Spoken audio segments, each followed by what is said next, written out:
Testing. Important for you to hear the audio on the cycling. There's not okay. There's the whistle. We're off. By the way, we're recording. So we're in the studio here, and I would enunciate from your viewers. So hey everyone, this is Luke Miller. He's been mentioned in all four of my preceding pods, so no further introduction needed. Luke, tell me. I just gave you the kind of the walkthrough, the behind the scenes of this setup for today's pod. What do you think, man? Do you mean the setup of what your studio looks like? A little studio breakdown. Pat's studio is maybe the brokest thing I've ever seen. Yeah, and just for my mom and dad at home, what should they send for Christmas? Have them send some new studio equipment for you because, and by the way, when I say broke, that doesn't exclude it from being totally creative. It's Okay. a totally creative setup. But Yeah. I think there's some more professionals that could happen. I think you're right. And I gotta say, it's I'll tell you where creativity was needed. This race strategy, because I did not get that down. I'm gonna put you in the mobile view here to get you closer to the speaker. Okay. Or maybe I'll just put you right on top of the speaker. What about that? It feels good on the speaker. Hell yeah. And so just so everyone, from my perspective, I'm FaceTiming Luke right now, and I'm gonna try to hold my iPhone, my upper body for the week, above my little Giardia speaker. Thank you, Trustpilot. For the for the remaining 30 minutes, or however long we keep Luke for. This is incredible that I'm looking at the video right now. After a turn like this, after all the hard work that you put out there on the track, you're still holding up the phone so I can watch. You just mean incredible fitness. like my triceps? Yeah, your tricep. Generally triceps. Luke, did you get that? So Luke just moved into a new apartment building. Congrats, Luke. He showed me it last weekend. They have a home gym. I guess it's an apartment gym. It's a home. It's a nice home. It's a home gym. It's a gym in the basement of my apartment building. But they only had dumbbells in excess of 35 pounds. Is that right? Out of the whole rack, there's only 3 dumbbells left. And I think when I say left, I think the other ones were stolen. Oh. And so there's only a 35, a 35, and a 40. Yeah. One single 40. Luke and I were talking, that's kind of some weak thievery. Yeah, like, you're not strong enough to steal the other 40. You can only carry one. And so what right do you have to any of the dumbbells at that point? You know what though? There's still like a kind of like an Amazon brand Bowflex there. Like with the stack weights and everything. No one stole that yet, so there's still the option to pump. Well, did you get a little cycle in this weekend, Luke? Luke is a proud owner of a beautiful little felt. Oh yeah. Do you know where that's made? But I was just thinking while I was in the bathroom. Do you know where that's made? I don't know where it's made. That is a good one to ponder, especially in that location. Yeah. I don't know where it's made, but it's like it was made right here at home because the ride's so smooth. And it was tuned up by our lords at King Cog, nonetheless. King Cog, shout out, not sponsored. Yeah, when do we start? Like, have you ever been sponsored, Luke? I guess Amazon reviews, you kind of, do some dirty stuff to get a little free. Yeah, I will take free stuff from Amazon sellers who are trying to get a 5-star review. But outside of that, I don't think I've ever gotten sponsorship. Yeah, I don't really know the key to success. Maybe the key to success is being successful prior to submitting. I'm not sure what that guy was doing. By the way, have you been watching the footage at all? I haven't really been watching. I've been watching. Okay. The rain is kind of popping in. Yeah, it was a rainy one. That's what I want to hear about. I want actually. Do you know what? Do you mind, Pat? Do you mind if I actually confess something to you on the pod here? Yeah, you didn't go outside yesterday. Tell me. No, I did. But what I was gonna say is, I wanted everyone to know that like you are the person who got me into biking. Wow. Okay. That's big. That means a lot. Yeah. I That's so true. And I mean, I bike like all over. That's how I get around, and it's truly because of you.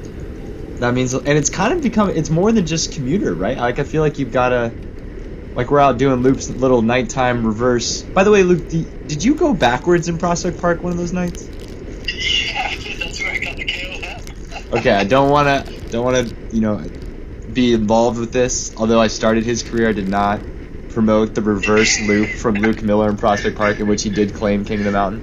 That's actually not true, because the only reason I would think to go reverse is because you told me you went reverse once. That would be the, well, I'm upset because you took my King of the Mountain, but unimportant.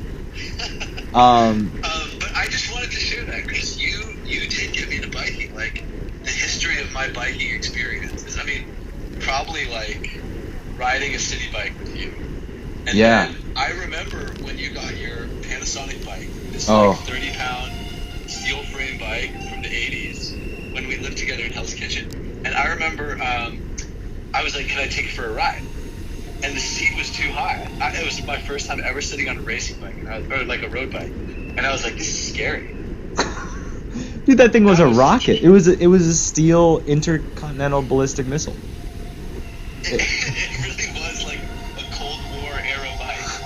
But at the same time, I was scared because the seat was so high, and it was, it was probably rigged up for your 6'3" dimensions. And, I was like, could barely hit the pedals. Yeah, I mean, I could barely keep my feet on the ground. And what the viewers probably know from just general context and awareness is that bike became to be yours. There's a couple. I'm sure some people are following me on Strava that are listening to this. Yeah, you want to shout any of those out? Who they might be? Oh my God, I got a couple. Yeah, I guess. Yeah. John, Brooke, Sam, Will. I don't know. Does Colin's dad listen to this? Yeah, John hasn't gotten the link in bio thing yet. John doesn't understand that I don't have a link tree, and he's like, I can't source your content without a link tree. He's like, actually, link tree. I'm more used to that. Yeah.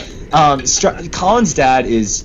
Have you met Colin's dad? Surely. Yeah, of course. Yeah. Awesome, truly awesome guy, and. But he's a really good follow on Strava, meaning like, yeah, he puts out good content, but also like he's gonna shout you out, and like he gives and he takes, man. He gives and he takes. Yeah, and he's gonna give out the kudos, but leave a penny. Take a penny, leave a penny. And he what I think he works through though is he kind of works through a backlog. Have you been a part of his kind of like, speaking of Cold War, I mean, he has nukes in the silo, and he just lets them loose, and you wake up one morning and it's 11 new activity, like kudos from John Fenner, and he's just lit up your last 2 weeks of content. Speaking of backlogs, how about 892 of me? Well, Luke, if you stick around for the remaining 31 minutes, you're going to see a lot of that back tire, if that's what you're talking about. You were chewing that thing up like that. Oh man, I mean the heart rate's rising and I'm not pedaling hard, so you do the math on that one. To your question though, I don't think you know what? I don't even know if he follows me. I think I just follow him. Wow, I mean, yeah, he can only give so much, I guess. A tornado of comments. And what's the analogy with pennies on that one? It's kind of like I've given him so many pennies. And he's one of those machines that like flatten out the pennies and turn them into like a biplane. Yeah, that you would do at a national park. Yeah, he's a national guy. He's a national guy. Yeah. That's true. Yeah, man, back to your earlier point, it was a wet one. And that was maybe also why the heart rate is so high. It was a little spooky out there. Pellets are flying. Come into play. Can you describe to me like what's different about? What are you thinking about differently? Giardia the entire time. E. coli.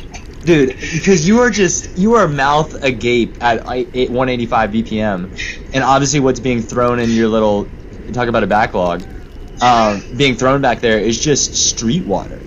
And, no disrespect to 842, but, also moving up here maybe. Here we go. No disrespect to 842, but like his back tire isn't clean, and I don't know what, Yeah, where he's been operating, but like I wouldn't trust the water coming from his back tire into my throat. So let me just say it this way: that guy 843, his dog says it all. What you had in your mouth. Is this you're talking about Yellow Jacket here, Little Georgia Tech? Road, baby. Yeah. So this is Andrew, and Andrew worked with me on this one. I didn't see. So okay, by the way, you could have figured this out at second 10 in the video, but the race has already been lost. There's a breakaway that went up the road, and I was sitting back, scared as hell, taking these wet lines. That's what was going through my head, was like, how do I not crash on these turns? And so I like had a very bad start, was like 50 people back in the group, and then got left with like this smaller second group. I wouldn't even, it's like maybe the Peloton, but I think a group of 7 or 8 were ahead of us, maybe. And they, do you want a spoiler? It sounds like you kind of know my tone at this point, but I'm curious. Yeah, I kind of see where it's heading. Yeah. They stayed away. We never saw. We catch these little little Nick and Dan. What are we gonna call these guys? Nick and Dan are no longer. Never mind. They're probably not gonna watch this, but they're no longer a couple. They were a couple, but no longer. I know. But they and these guys, I don't know. Yeah, unrelated what these two men, their relationship status. Not Nick and Dan, but these two gentlemen were passing here. And I didn't, I kind of sit in for a little bit. They had some work. I think they kind of got dumped from the first group, so I was like, maybe these guys will work with us. I don't know. But the quick background on what's about to happen for the next 30 minutes is that, yes, there's a group of 7, 8, 9 up the road, and we are the larger group, probably 15 to 20 riders at this point. And we are trying to catch that group of 8. Group of 7, group of 6, group of 5. I don't know how big it is. Yeah. And it's going to be hard because they're strong riders, and, look at us. We're all over 122nd Street here. No one's working together. I got Rubber and Road Lord to the right here. This is Andrew. Okay, so this is, Andrew turned out to be a great guy. Probably always was. Like a tank. But here I'm kind of come up on his inside, and wait, is he going to turn it? No, wait. Is he going to turn it? Look at this contact. Oh, wow. He's going to give it a little bob. Yeah. I don't know if he didn't see me. There was some good chatter there that good chat. Yeah, I'll mic up later. But yeah, kind of tussled elbows in one of the sketchiest corners in the whole race course. Manhole covers everywhere. Have you ever like felt your back tire like lose all traction? For sure. Yeah, you kind of fishtail around. Yeah. What happened in that? You remember when we were biking to GP in the rain, and you remember that time? I've had a couple rainy crashes in New York City on a bike. And so, do you remember the time when we had crossed the Brooklyn Bridge and I hit the wall? Oh my God. That was outrageous. That was on the Panasonic. Yes, it had no brakes. Famously, It had no brakes. not a vessel to be not to be toyed with in the marine climate. Oh, but yeah, I mean, I'll get the TLDR on both of those. The first one, the rainy fall on our way to GP. Yeah, we like bumped over a curb and the back tires skid out on some metal thing that was so slick, and I went down, kind of messed up my wrist. It broke my phone. Oh, I didn't. You had the quad lock. I had the quad lock, but you know what it was? It was the water. It was the water that like snuck in there and fried it. Yeah. Fried, like the camera or something. Anyway, but then the second one, the second time was on that heavy Panasonic bike, which, as you just mentioned, had no brakes. So I must have been just like filling water behind. Oh, me, dude, for the viewers at home, this was in an up. It was kind of an. Okay, by the way, this is my favorite part of my setup here. I got gradient on the left. So that's in at 0, but as we go into this climb, it's going to spike up. But Luke actually was ascending. I think on an elevation basis, the brick wall that you ran into was above us. Like you were gaining altitude. You're right. It's not like you like got lost on a runaway descent, kind of a tire tumbling down a hill. Like Isn't that the saddest thing? I mean, it was, yeah, do you remember, it was torrential downpour. Yeah, summer storm. We came off the Brooklyn Bridge. We're in, like, Brooklyn Heights. There was a kind of a nicer building, I think. I think it might have been an old folks home or something. This brick building with an awning that we took shelter under. You beat me to it. I think maybe Sandy was there, too. Yeah.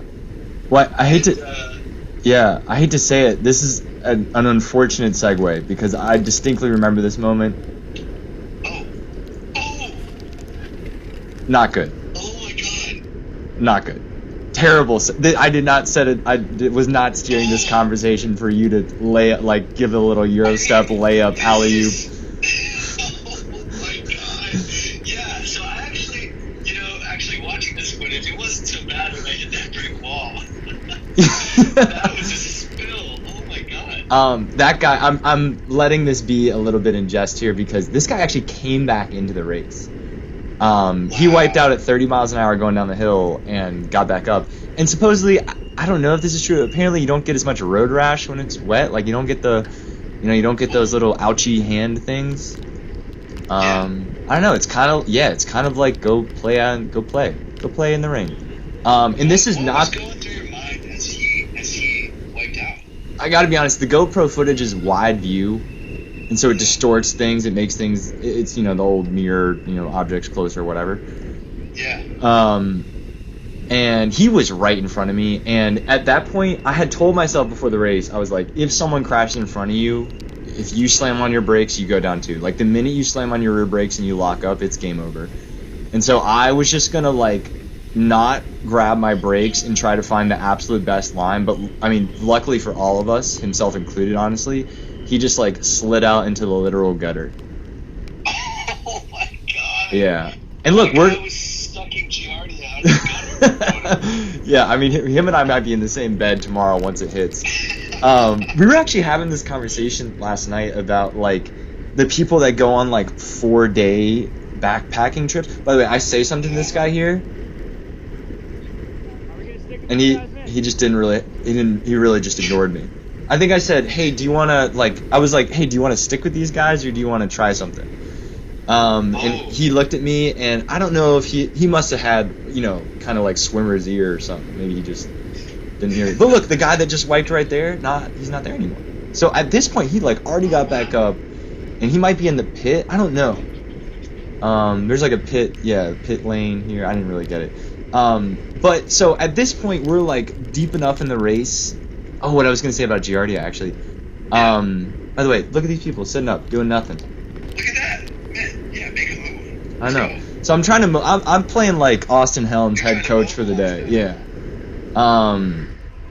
But some people when they go on these 4-day backpacking trips, they'll just...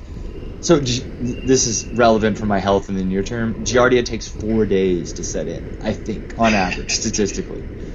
And this was we're obviously just on the cusp of 48 hours here, so we're still making words. But there were these people that would just slurp water. Oh, that guy just fell. He was running back to the pits, and I think that guy was actually in the lead, is what I heard. Yeah. And so you'll just roll the dice, and if the Giardia hits, you're already back from your trip, and then you'll just feel bad at home. Wow. Okay, so they're coordinating that sickness. Yeah, it's a targeted sickness. Yeah, it's antibodies, but Will and I were talking about if he could get antibodies to caffeine. I think he already has some. Yeah, dude, this is not, I don't know if this is illegal or drug abuse, but I've never taken Adderall in my life, still haven't. But today I took 1/5 of his Ritalin dose to try to pack the apartment. Wow. Yeah. Did you feel it? Dude, for sure. I've never felt so connected with Will. It was truly wavelength levels of similarity. What's it like? Dude, you just, you see, you're just kind of, you are in control, but your chaos, you're trending towards chaos. You defer to get more chaos in your life. You just want to be a little naughty, almost. It's concentrated naughtiness. Did you feel like it was bubbling up inside of you and you had to just let out naughtiness? this year there. A little bit. And you know what I haven't mentioned in pods 1 through 4 about you is that your caffeine tolerance is about 20 mg, which is what we call a couple sips of green tea and give the rest a pat, is what we call that dosage. Yeah, no caffeine tolerance. It drives me nuts. I go crazy. I bounce off the walls. Yeah, so I don't know what your Ritalin dosage would have been, but pretty good in terms of packing, pretty helpful. That's good. Yeah, and there's like, I guess it worked. Anyway. Yeah. I mean, I could get tested for any performance-enhancing drugs before these races. Oh, you know what? That's scary to be saying all this and it being on film. I wonder if people would think Ritalin's performance-enhancing despite it being a day after I raced in very small dosage. I think Adderall is kind of like wouldn't Adderall be considered? Probably. Yeah. I don't know. The amount of gas that you take, that's probably performance-enhancing too. Dude, if you get those little thrusters loose on the back end, if you're operating that, 747 back there. Oh man, dude, the Gas X does make my essentials bag. I take a bag to every race, and it's like Is it really? Okay. it's pump, goo, Cliff Bar, Fig Bar, obviously, and that. I'm guessing you're not eating anything mid-range, just because of this one. Yeah, these are all sub 40. I think 45 is like actually, on the goos or whatever, they're like one. Yeah, they're like take one every 45 and you'll stay. I forget what the slogan is, but it's something like it's something like that. So yeah, the 45-minute regimen is a good one. So can I give a shout out to Sean? Yeah. Please go on. I want to shout out Sean and Fleet Feet. So of course, I got a new pair of running shoes recently, and Sean gave me said to go to Fleet Feet. I got a $15 credit, and I used it to buy a bunch of goo. So I'm sitting on stacks of goo right now. Oh, awesome, dog. The same that fueled you in this race. Well, let me ask. I mean, I must have. I think the rumors and this kind of the Strava picked up your ad hoc half marathon, but did you goo on the half marathon? What was your nutrition strat? No nutrition strat. Dude, that is why you. Oh my gosh. I flew in from Chicago that day. I think I ate maybe a Lunchable in the airport or something in Chicago, and then got home and ran it. No, was it dessert lunch? What'd you go with? The turkey and cheese cracker one. Oh man, not even nachos. Luke, that is seriously insane. For my health. No water. Did you take water on the half? I didn't. When I left my apartment, I had just said I was going to do one. So I really didn't do any prep whatsoever. And this was also on the haze day too. So I was like, yeah, I'm just going to go back after maybe a lap. It's hazy out. I haven't, But then something compelled me and I just kept going and, put it in half. Dude, that is nutso. Laura brought her... Laura, shouts out Laura, ran 15 miles as well this weekend. Oh, let's go, Laura. Yeah, a little crusher. She brought a damn hydration pack to just watch me race. And Luke's out here doing dry laps on AQI 4000 day. Can I admit one more thing to you on the pod? Yeah, go please. Is that okay? Yeah, do you know the subscriber count, how wide reaching this is, right? I know. It's okay that this is based on public information, as I said. Okay, go on. Pat, you also introduced me to goo. No way. Yeah. And what flavor would I have set you off on, your first voyage? You wouldn't remember that, kind of like the Panasonic equivalent of what your first goo was? Oh, good question. I'll tell you this. I learned by watching, because I saw you stockpiling the Cliff blocks, the goo, and everything. Oh yeah. And of course I had, curious questions. Probably some of those early Panasonic bike rides when I was trying to do longer rides. I think I bought a couple goos after seeing you use it. And can I ask, have you ever used them outside of athletic activity? You know what, Pat? I did. I drank a goo before a North Coast show, and it was one of the No way. I'm not even kidding. Do you have to, speaking of, I mean, just a little callback while we're talking about improv and all that stuff, do you have to source outside, like, do you have to kind of filter for 0 mg caffeine? Do you ever slip a little 20 mg in your system? You know, I have before on the caffeinated Blancs, but I feel like that was, you know, for like early in the morning, or not really. Never for like a race or a ride or something like that. Okay. Well, also, Luke, I'm gonna re-shout you out. I guess it's weird to shout out your host, but shouts out my host. Luke does improv in the city, hip hop improv. You know, you're thanking me for all your first. Like, how about my first rhyme, dude? You got me to rhyme once. You're good. You're good. I'll say it. Luke, I'll say it. Maybe there's like a Patreon only subscriber, you know, premium subscriber only version of this where you are, you know, rapping some commentary too. There are so many things that rhyme with bike. It's unbelievable. Yeah, Luke used to mandate that I would rap with him on. Yeah, it's more of like it's not rap. Let's be frank. It's hip hop improv at its core, and he would mandate that I would, you know, do a little AABB scheme with him on a little rooftop slap, you know, 49th and 9th, right in Hell's Kitchen. Oh my gosh! Shout out, dude. Honestly, shout out. Yeah. Shout out to Otto's Tacos, where it all began. Luke also ran an ad hoc marathon in that very neck of the woods 6 years ago. I did half marathon. That one, you know what? If you had tested me, I would have come back for performance-enhancing drugs. No way. Can I guess what it was? You can. It was Tate's Bake cookies. It was Levain. It was Levain cookies on the Upper West Side. What was it? There might have been some Tate's in there.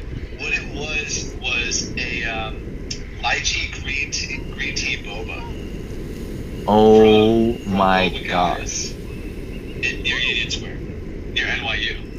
And notice how I said green tea, which has caffeine. Famously, deadly by your levels of half-life, so whatever they're called, what would stay in a Luke. Deadly. Yeah. And that was like you know how they give you that scale and they were like, do you either want a 3 out of 10, a 7 out of 10, or like a 9.2 out of 10? Like, those are your options for where'd you go with? On the sugar content? Yeah, because that's what will set off kind of the USA Cycling drug test. I think I did the 25% sugar. Okay. Yeah, because you were also keto then, right? 25% sugar is actually kind of below the ketogenic limit. So that's clean. That's clean. That's clean food right there. Oh man, I asked for keto boba balls. Tappa keto ball. What do you think of this guy's little full mass little flapper number in the wind there? You think that's flying? I know that there's been a lot of chatter about number pinning on the pod. Yeah. Brooke has it. Go on. I heard some revolutionary stuff about like a 3-pin job, a 4-pin job. Yeah. I didn't realize there was so much that went into it. Yeah, and Luke, you actually taught me that word triangulation. Talk about firsts. And I know she had that. She was kind of that isosceles on the back there. Yeah. This is Ari, by the way. Sorry, I forgot to introduce you to Ari. This is Ari. Oh, here we go. He's on the scratch team. Good dude. Used to ride with him years ago, and he just showed up. Did this race called Unbound Gravel, which is like, I think, maybe not necessarily on like toughness, although it's certainly like the toughest that anyone can think of. Like, you know, there's this Continental Divide tour race going on now where people bike from Canada, Mexico, Pacific Crest, whatever, you know, Giardia, this.